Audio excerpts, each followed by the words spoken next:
we weren't ready for any of it. And the Urashima woman, she was only the beginning. Things were just getting started.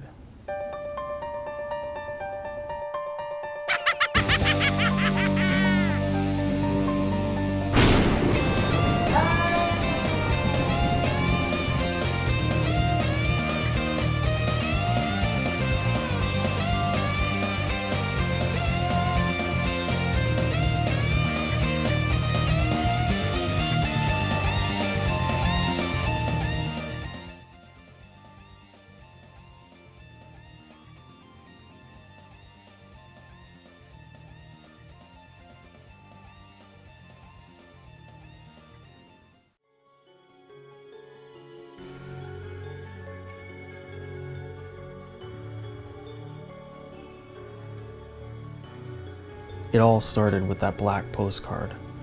It was some sort of riddle. I didn't understand it, but Ami figured it out. Yes, my sister. Well, she's technically my little cousin, but we're practically brother and sister since my aunt took me in. Yes, my aunt's been like a mother to me. It's been 2 years since my mother's passing. I mean, we're all gonna die, right? A psychiatrist? Look, I'm not crazy. I told you what I saw. I don't care if you don't believe me. I thought it was just a prank at first. The stupid riddle, it said, "Let's play," like someone was taunting me. But the following night, I was babysitting Ami again. We were walking back to my place, about to take the shortcut through the underpass, and she saw a photo booth. She wanted to take a picture. I thought it was stupid, but I agreed anyway.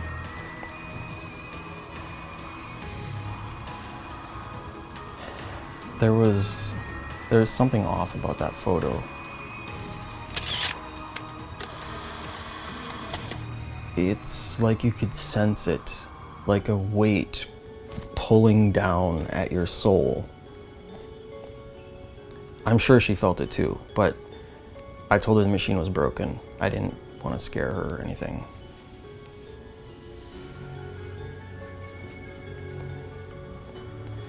Anyway, everything was fine that night. Her mom picked her up and I went to bed.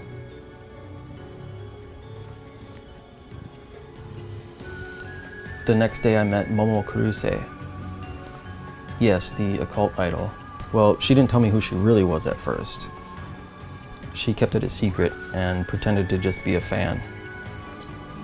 But I could tell. I remember seeing her picture in a magazine.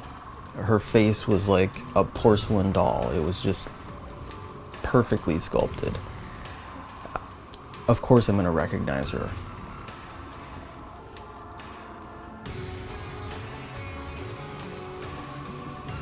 Later that night, I was walking through the underpass with Ami, and we heard a voice.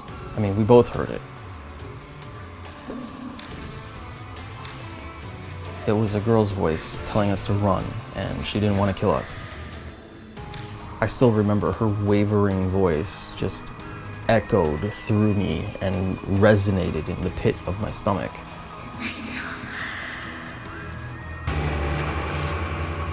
Suddenly there was this blinding light and a loud noise. There was a car coming right at us, and this underpass is so narrow, like you could barely squeeze out of the way. So we ran, and we just weren't fast enough. We quickly dodged out of the way at the last possible second, and this thing just went barreling past us. But just as it did, I caught a glimpse of the driver's seat, and there wasn't anyone there. I mean, there was no one in the passenger seat either. This wasn't like a foreign vehicle or anything like that. So I ran back home as fast as I could, carrying Ami on my back. Her knee was injured, so as soon as we got home, she went into the bathroom to wash up. And that's when I heard her scream. Immediately, I ran in there and she was just gone. I don't have any windows in my bathroom. It's a really small apartment. There's like nowhere to hide. I mean, I looked everywhere, and that's when I bumped into her headphones on the ground. And as I was picking them up, I noticed there was blood, but it was dry. And just as I was inspecting it, there was like a flash of light.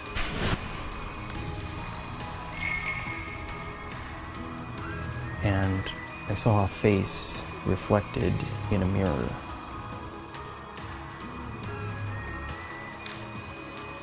And then it was gone. It was just me and Ami's headphones. I looked all over the apartment, and I had my window cracked open just a little bit to let some breeze in because I couldn't afford to run the air conditioner. And I could hear flute music coming from outside. And that's when I remembered. That girl, Yuri Takamura, who died in the underpass a few months ago, she was good friends with Ami. In her diary before her passing, she mentioned receiving a black postcard, just like the one I got. And she heard flute music, just like I was hearing. So I ran outside to find out where that music was coming from. It was so hot out that night. I hadn't had a chance to rest. I was drenched in sweat. I followed the sound of the flute all the way to the photo booth near the underpass.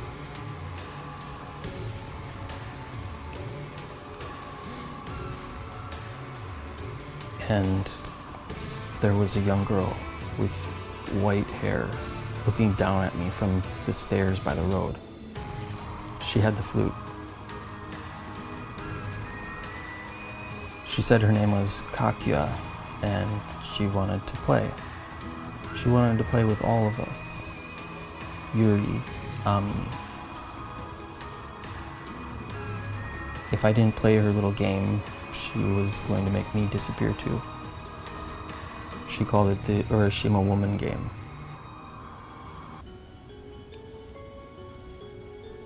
She vanished. I was staring at her the whole time. She just vanished.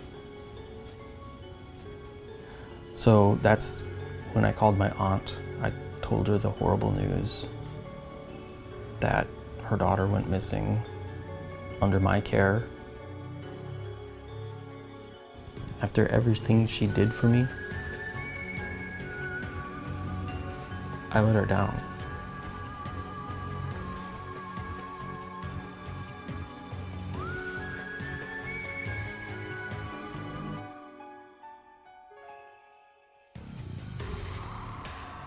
The next day I learned about the Urashima woman. About the pregnant woman who was stuffed in a suitcase and thrown into the Urashima lake by her midwife.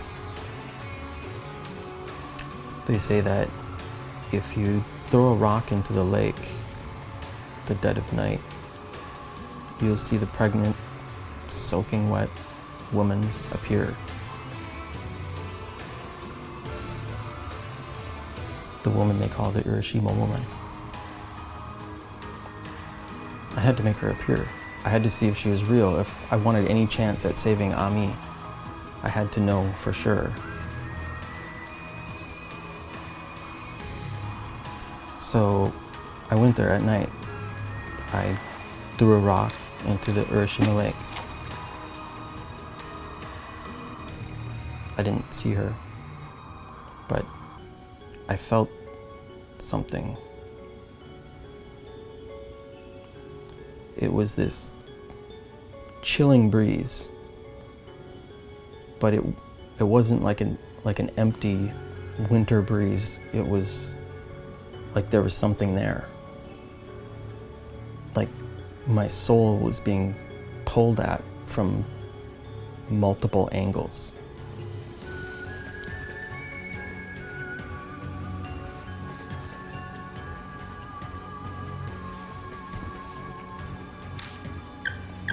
When I got home that night, I was so exhausted. I was ready to take a bath and go to bed. So I turned on the water and I was getting my bed ready. And just as I was going back to the bathroom, I reached out my hand to the door and I realized I couldn't hear the water running. So I slowly opened the door and the tub was full of murky water and there was long black hair stuck to the corners of the tub. So I went up to it. I could smell the water. It smelled like sewage. But I reached my hand in anyway, and as I reached further in to pull the drain plug, I could feel the black hairs wrapping around my arm. And just as I was about to pull the plug, it was just normal, clean, hot water. I couldn't even take a bath after that. I was too freaked out. I was too afraid. I just went straight to bed, but I don't even know if I got any sleep that night. Maybe I was dreaming well with my eyes open, but all I know is I just couldn't stop thinking about it, and before I knew it, the sun was coming up. And so I thought, well, I might as well just get up, but I couldn't even get out of bed. I was so exhausted. I tried, I stood up, and I just couldn't do it. I laid back down and I passed out. I woke up later when the sun was already starting to go down by the time I woke up. So I met up with Momo Kuruse and we headed out to the lake again. Yes, the park is normally closed at night, but the security guard on duty was a huge Momo Kuruse fan, so it was easy to distract him.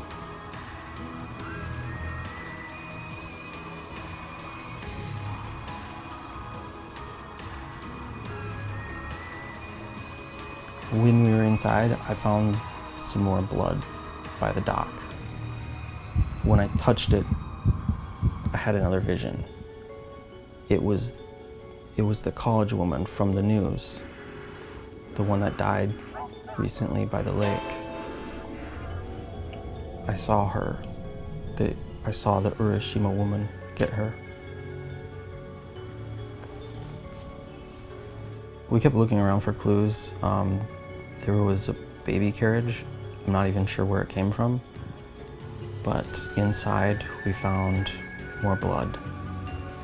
When I touched it, I had a vision of the sanctum, the one that's in the middle of the lake. Someone was trapped. So I knew we had to get out there, but the guards were already onto us, so we had to escape. We had to leave and go back later.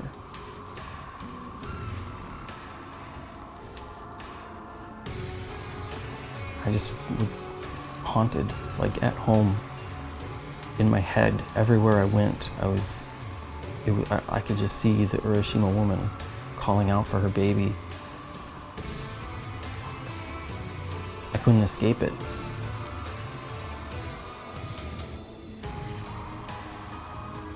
But we weren't ready for what we saw next at the lake.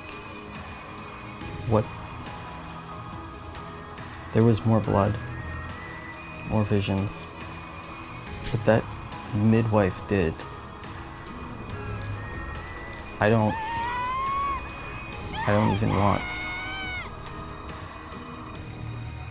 think I should tell you. We weren't ready for any of it. And the Urashima woman, she was only the beginning. Things were just getting started.